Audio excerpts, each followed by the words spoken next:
ना सिर्फ बाइबल में परंतु इतिहास के पन्नों में राजा सुलेमान अपनी बुद्धिमत्ता के लिए विख्यात रहा है और आज भी है। किंग सोलोमन्स विजडम, राजा सुलेमान की बुद्धिमत्ता की बातें आज भी हम सुनते हैं, पढ़ते हैं, यहां तक कि विभिन्न यूनिवर्सिटीज में इनका खजाना पाया जाता है। ऐसा माना जाता है कि आज तक पृथ्वी पर जितने भी शासक रहे उनमें सबसे अधिक बुद्धिमान राजा सुलेमान हुआ करता था।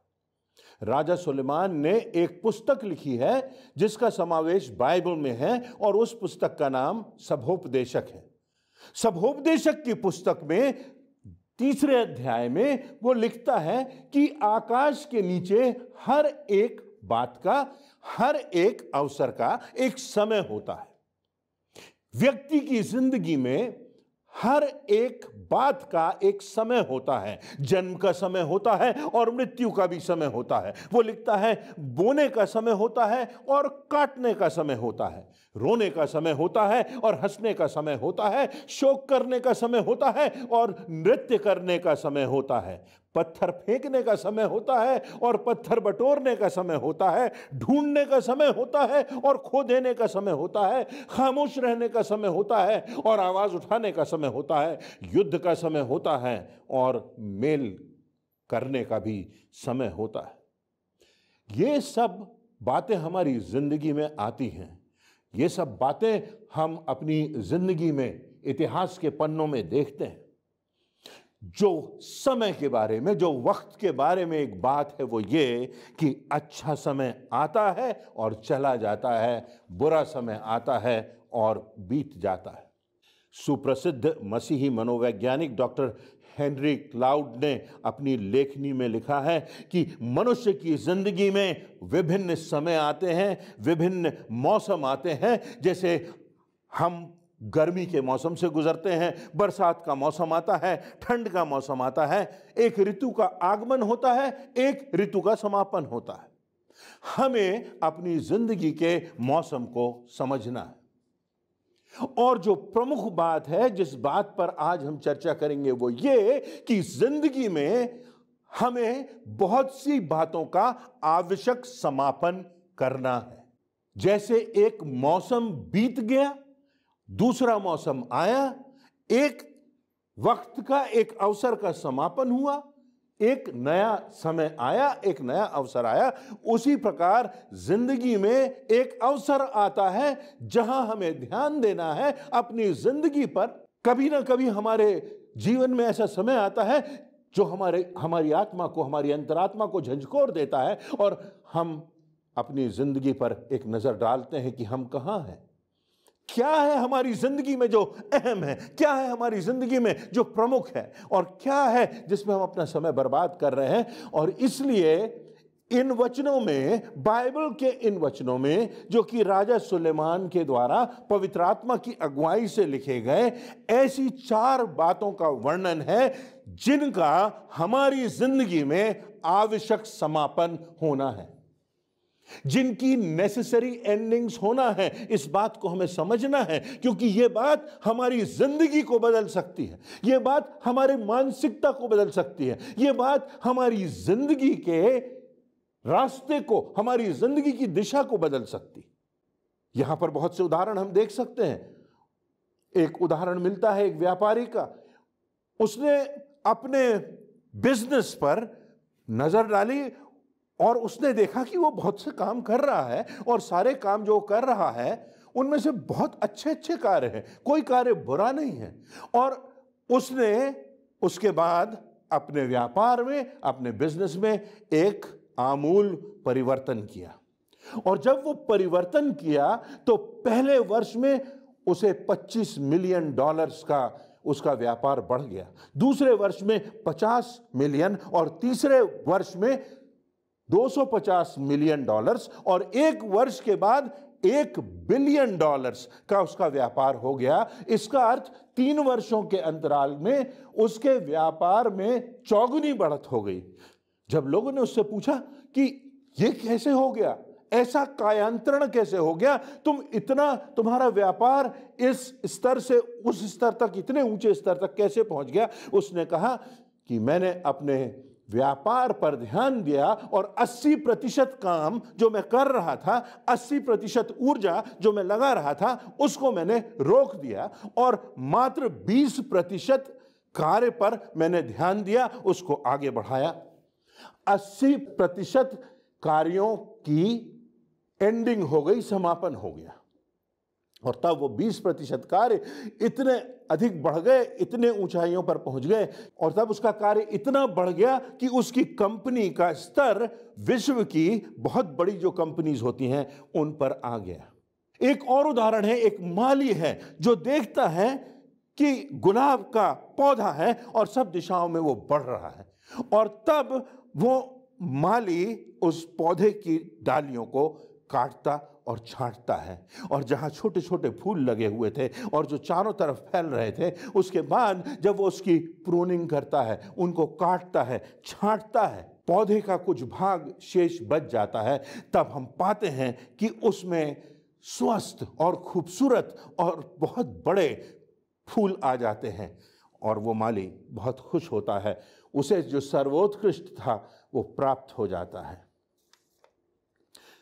चेलों का उदाहरण है, जब चेले विभिन्न कार्यों में लगे थे, कोई मछली पकड़ने में लगा था, कोई कर वसूलने में लगा था, जीवन में कमाई करने का जरिया कोई ढूंढ रहा था, जब इन्होंने प्रभु यीशु मसीह को देखा, उसकी बातों को सुना, उसके आश्चर्य कर्मों को सुना, और तब वे उसके पीछे चलने लगे। उन्होंने कुछ ऐसा पाया जो धन में, संसार में, यहां तक कि यूहन्ना जैसे व्यक्ति जिसके पिता का व्यापार था, बहुत धनवान परिवार का था, उन्होंने सब कुछ छोड़ दिया और वो प्रभु यीशु मसीह के पीछे चल पड़े।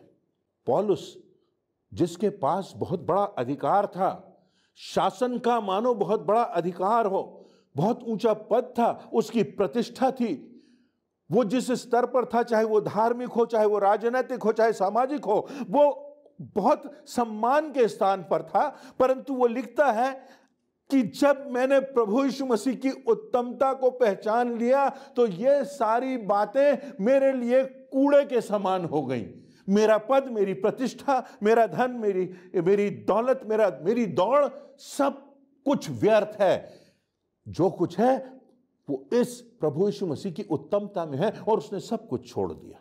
मत्ती रचित सुसमाचार के 13वें अध्याय में वर्णन है कि स्वर्ग का राज्य एक व्यापारी के समान है जो अच्छे मोतियों की खोज में था। जब उसे एक बहुमूल्य मोती मिल गया, जब उसे एक सर्वोत्कृष्ट मोती मिल गया, तो जाकर उसके पास जितना कुछ था सब बेच डाला ताकि वो उस एक मोती को खरीद सके। जो बात है वो ये कि जिंदगी में हम बहुत से बोझों को, बहुत से भार और बहुत सी बातों को लेकर के चलते हैं जो अनावश्यक हैं, जो व्यर्थ हैं, जो कहीं हमें पहुंचाती नहीं।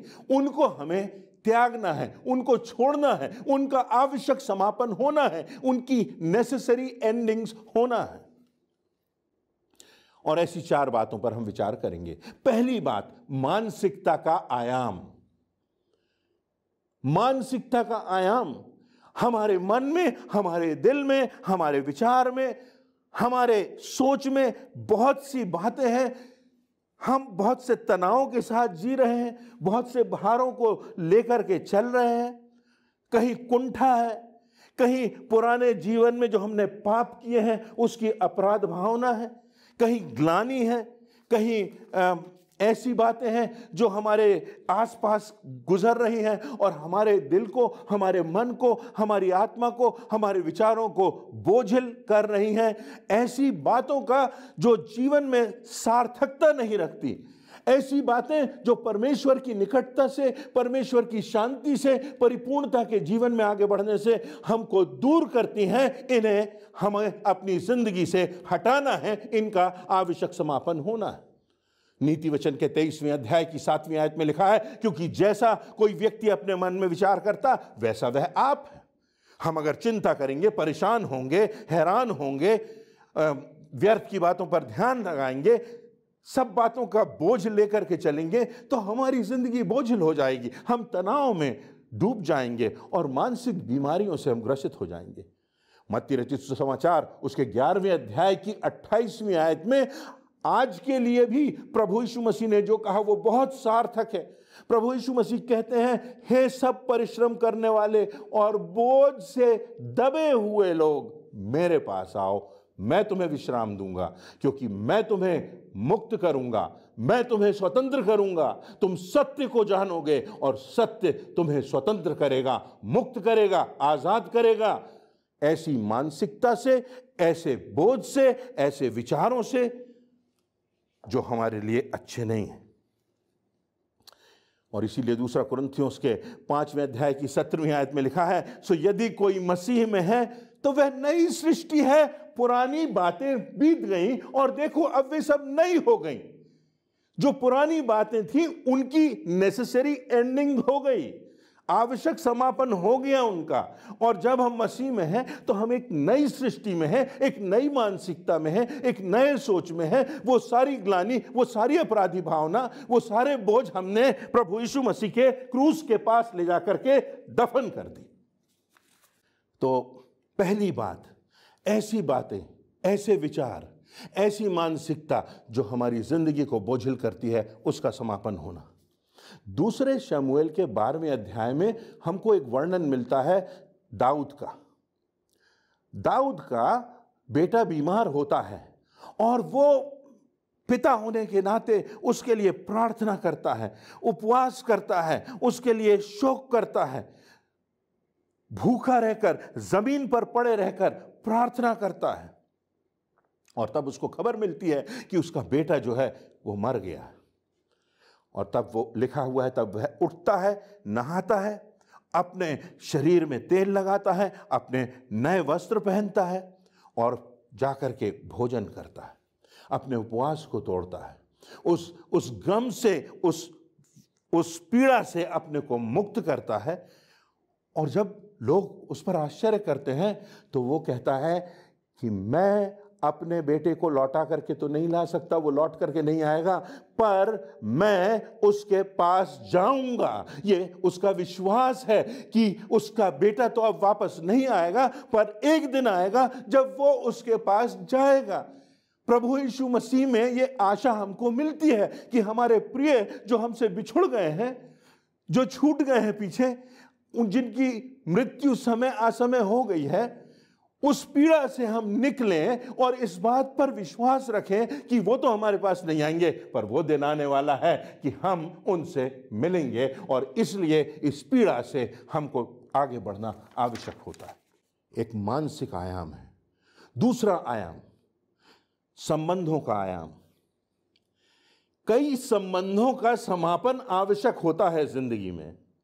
जीवन में हम ऐसे संबंधों का बोझ ढोते रहते हैं, मन में दुखी होते रहते हैं, दिल और दिमाग हमारा बोझिल होता है।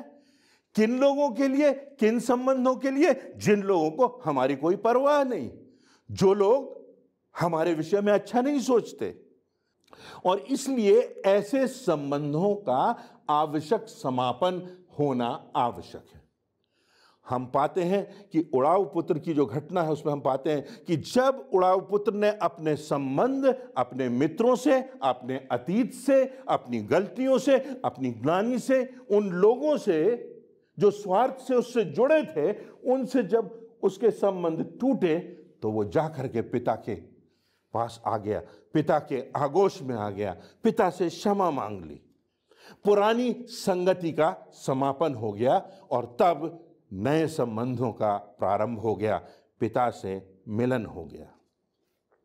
उत्पत्ति की पुस्तक उसके 13वें अध्याय की 14वीं और 15वीं आयत में हम पाते हैं, जब लूत अब्राम से अलग हो गया तब उसके पश्चात यहोवा ने अब्राम से कहा, आंख उठाकर जिस स्थान पर तू है वहां उत्तर, दक्षिण, पूर्व, पश्चिम चारों ओर दृष्टि कर, क्योंकि जितनी भूमि तुझे दिखाई देगी उस सब को मैं तुझे और तेरे वंश को युग युग के लिए दे दूंगा। आवश्यक है कि तेरे उन संबंधों का समापन उस व्यक्ति से हो जाए जिससे तेरी आशीषें रुकी हुई हैं। और तब हम पाते हैं कि जब लूत दूसरी दिशा में चला जाता है, इब्राहिम परमेश्वर के द्वारा ठहराई हुई दिशा में चला जाता है, तो परमेश्वर उसको आशीषित करता है। ऐसे लोगों के लिए हम सब कुछ दांव पर लगा देते हैं जिसका कोई अर्थ नहीं होता।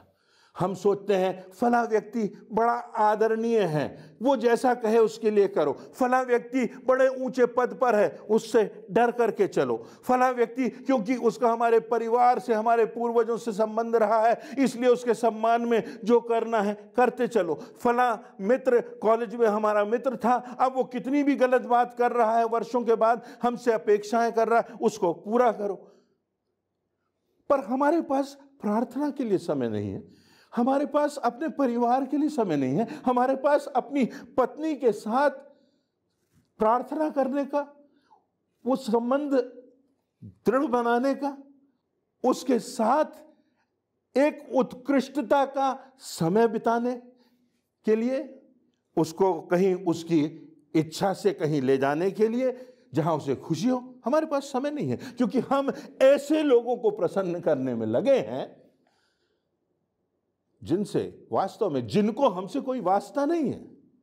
और इसलिए आवश्यकता है कि हम अपना संबंध इस प्रकार से परमेश्वर के साथ बनाएं कि उसका हमारे जीवन में प्रथम स्थान हो, और तब फिर परिवार का हमारी जिंदगियों में एक प्राथमिकता से भरा हुआ स्थान हो। पहला तीमुथियुस उसके 5वें अध्याय की 8वीं आयत में लिखा है, पर यदि कोई अपनों की और निज करके अपने घराने की चिंता ना करे तो वो विश्वास से मुकर गया है और अविश्वासी से भी बुरा बन गया है। वो अविश्वासी से भी बदतर हो गया है जो अपने घराने की चिंता नहीं करता। तो संबंधों का आयाम, कुछ संबंध हैं जिनका मुझे और आपको आवश्यक समापन करना है, उनको ढो करके अपनी जिंदगी को बोझिल और नारकीय नहीं बनाना है। तीसरी बात, हमारे कार्यों का आयाम। बहुत से कार्य जो हम कर रहे हैं हो सकता अच्छे हों, परंतु हमें उन अच्छे कार्यों में से जो उत्कृष्ट कार्य हैं, जो परमेश्वर की दृष्टि में महत्वपूर्ण हैं, उन संभवतः 20-25% कार्यों पर ही अपनी जिंदगी का समय, अपना ध्यान, अपनी ऊर्जा, अपने स्रोतों को लगाना आवश्यक है। आयरलैंड के इतिहास में देखें तो हम पाते हैं एक डिप्रेशन का समय आया जब आयरलैंड देश की अर्थव्यवस्था चौपट हो गई। लोगों के पास कोई धन नहीं रहा, लोगों के पास कोई नौकरियां नहीं रही। तब फिर वहां के शासन ने एक नई व्यवस्था बनाई और उन्होंने कहा कि लोग निराशा के दौर से गुजर रहे हैं, लोग गंभीर स्थिति में पहुंच चुके हैं, इनको किसी क्षेत्र में आशा नहीं है, इनका उत्साह खत्म हो गया है। तो वहां के शासन ने सड़क निर्माण का काम दे दिया और लोग सड़क बनाने में जुट गए। हजारों लाखों लोगों को रोजगार मिल गया और जब उनको नौकरी मिल गई तो वो उत्साह से सड़कें बनाने लगे। यहां तक कि लिखा है कि जब वो काम करते थे तो उत्साह से भरे हुए गीत गाते थे। उनके जीवन से, उनके दिल से वो उत्साह, वो उन्माद, वो जुनून दिखाई देता था। पर कुछ समय के बाद पता चलता है कि उन्होंने जो रास्ते बनाए थे, उन रास्तों का अंत मंजिलों तक नहीं होता। उन रास्तों का अंत कभी जंगलों में होता है, कभी खाइयों में होता है। ऐसे रास्ते बनाने से क्या फायदा जहां मंजिल नहीं है? और तब वहां फिर से वो लोग निराश हो जाते हैं। और इसलिए हमारे लिए आवश्यक है कि हम ऐसे रास्ते ना बनाएं जहां मंजिल नहीं है। कितनी बार हम अंधभक्त होकर के किसी व्यक्ति की या किसी दैवीय शक्ति को बड़ा मान करके हम उसकी उपासना करते हैं, हम त्याग करते हैं, हम लंबी लंबी यात्राएं करते हैं, यहां तक कि हम अपने शरीर को पीड़ा पहुंचाते हैं, मारते कूटते हैं, क्या क्या नहीं करते। पर उनसे क्या होने वाला है? क्या वो रास्ता अनंत को जाएगा? क्या वो रास्ता किसी के जीवन के लिए आशीष का कारण बनेगा? क्या वो रास्ता मेरी जिंदगी में परिवर्तन लाएगा? मत्ती रचित सुसमाचार उसके 6वें अध्याय की पहली आयत में प्रभु यीशु मसीह कहते हैं, सावधान रहो, तुम मनुष्यों को दिखाने के लिए अपने धर्म के काम ना करो, नहीं तो अपने स्वर्गीय पिता से कुछ भी फल ना पाओगे।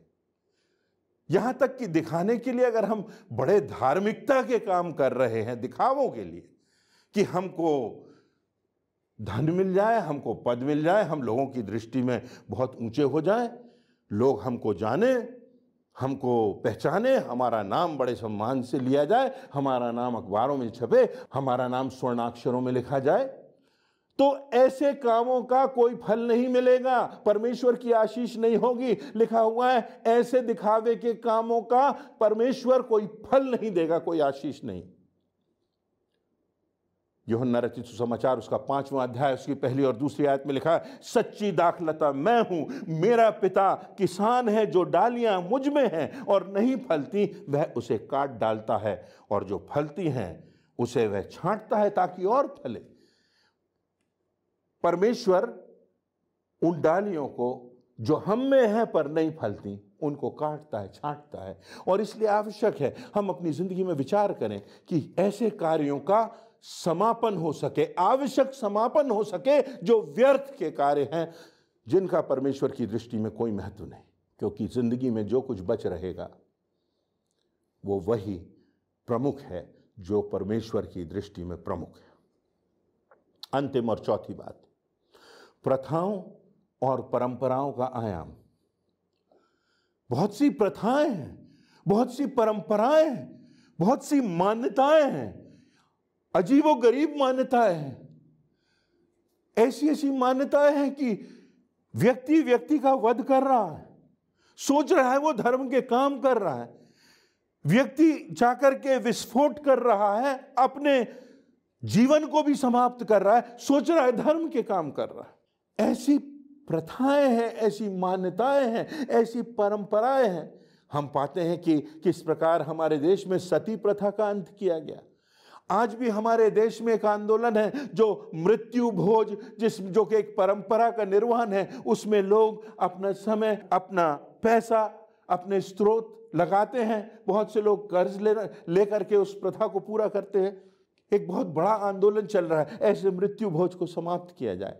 ऐसे विश्वास जो अंधविश्वास हैं, जो हम मात्र परंपराओं को, रटी रटाई बातों को, क्योंकि तथाकथित धर्म गुरुओं ने किया, क्योंकि हमारे बाप दादों ने किया, उन पर हम चले जा रहे हैं बिना प्रश्न किए कि हम ऐसा कर रहे हैं तो क्यों कर रहे हैं, उसका क्या आधार है, परमेश्वर की दृष्टि में उसकी क्या मान्यता है, उसका कोई सत्य से संबंध है, उसका कोई पैमाना है जिसकी कसौटी पर वो खरा उतरता है।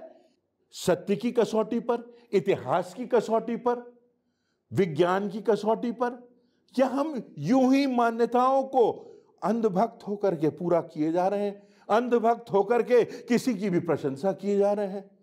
ऐसी अंधभक्ति से हमारी जिंदगी को, हमारे परिवार को, हमारे देश को मात्र बर्बादी का सामना करना पड़ेगा।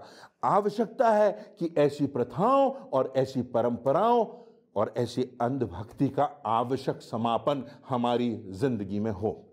परमेश्वर का वचन, धर्मशास्त्र, बाइबल हमारे लिए परमेश्वर का वचन है, मापदंड है, पैमाना है, जिसकी कसौटी में हम अपनी जिंदगी के कार्यों को, अपने सोच को, अपने प्रयासों को कस सकते हैं और देख सकते हैं, जिसके दर्पण में हम देख सकते हैं कि वास्तव में सत्य क्या है, मार्ग कौन है, जीवन किस में है।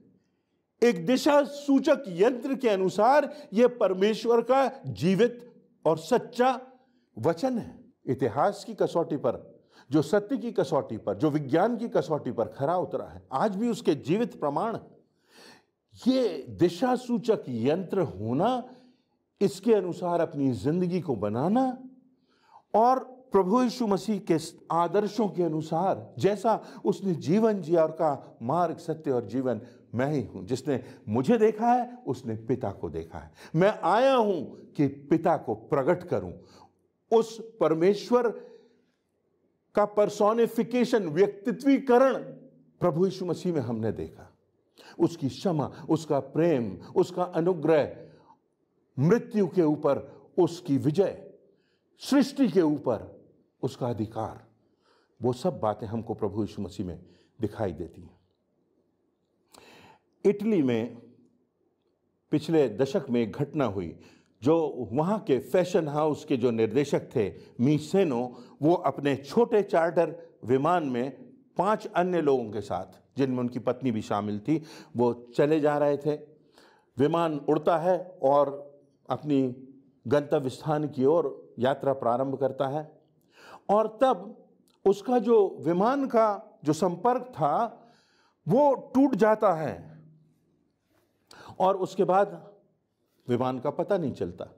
दुर्घटना के 6 माह के बाद पता चलता है कि विमान कहाँ ध्वस्त हुआ, और उसका कारण पता चलता है वो ये कि उस विमान का दिशा सूचक यंत्र खराब हो गया था, और इसलिए वो विमान अपनी दिशा से भटक जाता है। दिशा सूचक यंत्र यदि हमारे पास नहीं है, यदि हमारे पास जिसने हमारी जिंदगी को बनाया है, जिसने हमको अपनी माँ के गर्भ में रचा है, जिसने हमको जिंदगी दी है, उसने हमको जिंदगी के नियम भी दिए हैं, उसने हमको जिंदगी जीने के आयाम भी बताए हैं। उसने बताया है कि परिपूर्णता का जीवन, आनंद का जीवन क्या होता है, और इस जीवन के पार अनंत जीवन क्या होता है। आज हमने 4 आयामों पर चर्चा की। हमारी मानसिकता का आयाम, हमारे संबंधों का आयाम, हमारे कार्यों का आयाम, और हमारी प्रथाओं और परंपराओं का आयाम। इन पर हम विचार करें और इनके इस वचन के दर्पण में अपनी जिंदगी का मूल्यांकन करें, और देख लें कि कहीं ऐसा तो नहीं कि हमारा जिंदगी का विमान अपने दिशा सूचक यंत्र से रहित हो गया है, हम गलत दिशा में जा रहे हैं। और कितनी बातें हैं जिनका हमको आवश्यक समापन करना है, तो हम उस निश्चलता का, उस परिपूर्णता का, उस परमेश्वर के आनंद का, उस परमेश्वर की संपूर्ण शांति का और उस परमेश्वर की आशीषों का ना सिर्फ एहसास करेंगे, पर उनका स्रोत बन जाएंगे दूसरों के लिए। ये आशा परमेश्वर का वचन हमको देता है। प्रभु यीशु मसीह का जीवन, उसकी मृत्यु और उसका पुनरुत्थान हमें देता है। मेरी प्रार्थना है और मेरी आशा है कि आज हम अपनी ज़िंदगी का मूल्यांकन करके बहुत सी बातों का आवश्यक समापन करें, और वो जो जीवन शेष बचा है वो हम इस प्रकार से जिएं, इस प्रकार से आगे बढ़ें, इस प्रकार से अपनी ज़िंदगी के समय को, स्रोतों को खर्च करें कि परमेश्वर की दृष्टि में वो बातें जो उचित हैं हमारी ज़िंदगी के द्वारा पूरी हो सकें, और हम विश्वास योग्यता से अपनी ज़िंदगी की दौड़ को पूरा कर सकें और अनंत जीवन को प्राप्त कर सकें। परमेश्वर की आशीष, पवित्र आत्मा का मार्गदर्शन और प्रभु यीशु मसीह का अनुग्रह आप सबों के जिंदगियों में बना रहे।